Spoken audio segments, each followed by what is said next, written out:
where that needs to be. And it looks like, yeah, the crankcase bell housing should be inside. In other words, the depth needs to be about there. You see where that is? It needs to be about there. So it is going to have to recess. This is going to have to recess about halfway into this part. I'm going to have to hog this opening out, keeping it centered, such that it'll slide over the end of this about halfway up. And that should set the engine depth just about right, because the engine depth in this case needs to be right about there, not here. This is too far out. That engine is sticking too far out at that point.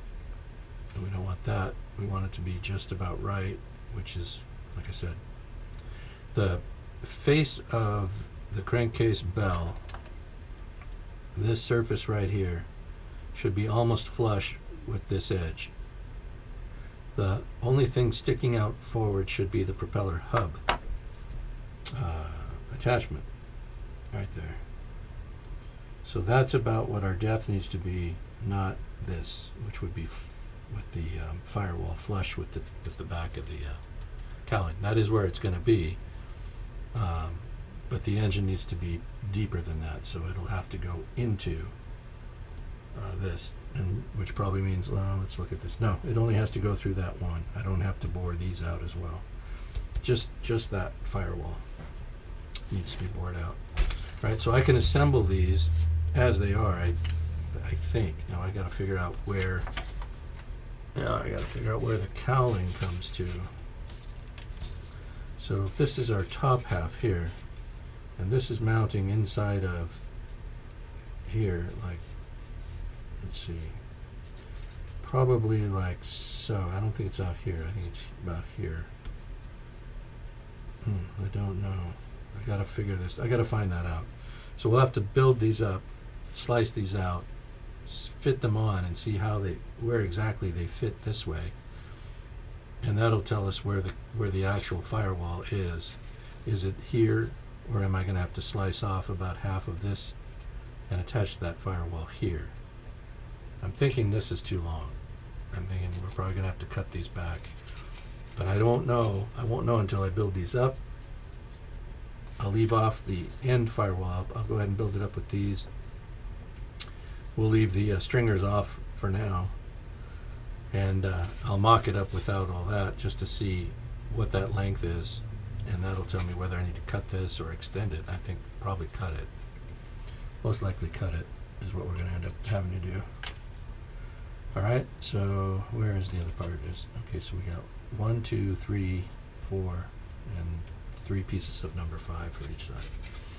Okay, so this is how we kind of have to go about, figuring out what we have and what the lengths are going to be. Anytime we're making a modification, you want to make sure that your mod is going to fit.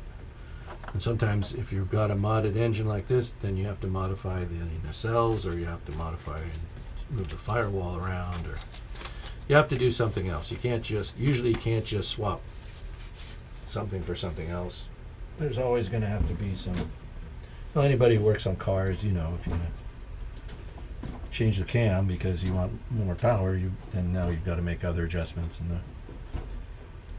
to the motor and the timing and everything else. So that's kind of what this is. It's just a cascade effect. You can't just switch one thing and expect everything else to work, play nice with it. You got to do other stuff too. So there's one cowling free. I still do need to sand back this back edge and make it flush. That does need to happen, so it's just. Oh yeah, I was gonna check and see if I could do that with the firewall on there. So we'll whoop that off for now. Anyway, there's cowling 1, prop hub 1, and next will be cowling 2, but I don't want to get ahead of myself and take too many parts off of the balsa sheet. I don't want to lose these or have them get broken or anything. So I'm going to keep all this together until and get the plan sheet out in front of me, build it up, and put those right there. Let's get rid of some of this other junk. We're not going to use these.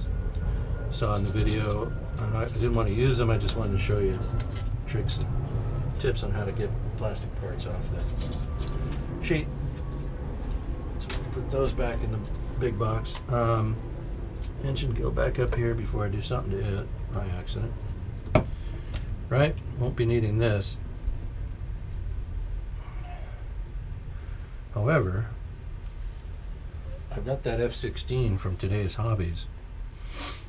I wonder if this wouldn't help me with the tail cone, with the engine exhaust cone.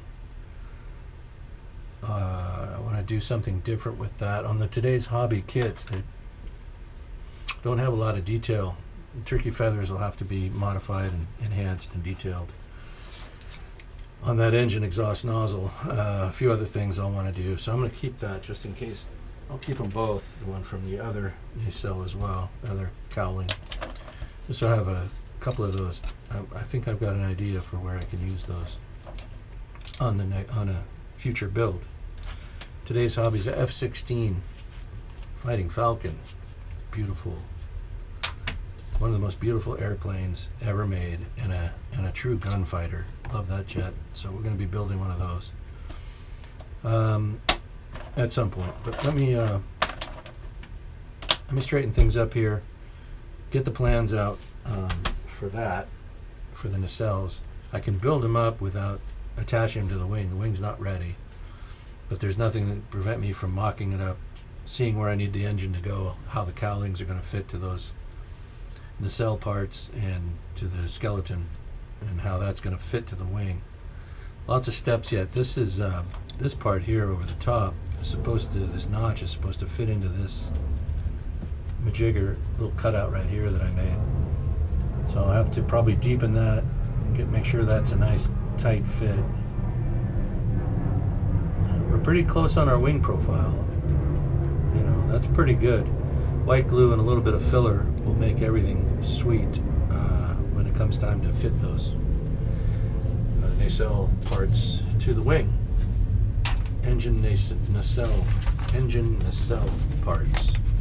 These majiggers right here. You see how they build them up, stick them on, and then clad them with the plastic, and you know, away he goes. Onward to the finish of the build. We're getting places. We're almost have an airplane. Almost have an airplane, and then at some point we'll be able to stand it up on its own landing gear. That's always a kind of a big mile marker for me. That's where I try to get to. As soon as the airplane's standing up, we're pretty much into, at that point, from that point on, into a finishing process, which is the surface prep and getting the airplane. What happened here? Oh, I see. I just didn't. Okay, nothing. I thought that had cracked. But anyway, surface prep. It goes into full swing. All the airplane's built from the point of having it able to stand on its own landing gear. So once the airplane is built, that means everything after that is finished. Surface prep and primering and more surface prep and painting and masking and eventually decaling and clear coating and photographs.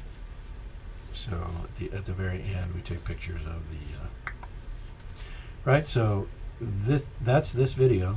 You can see where we are on it. I need to get the plan sheet out, take a look at these nacelle skeletons, and get them built up. So anyway, talk to you soon.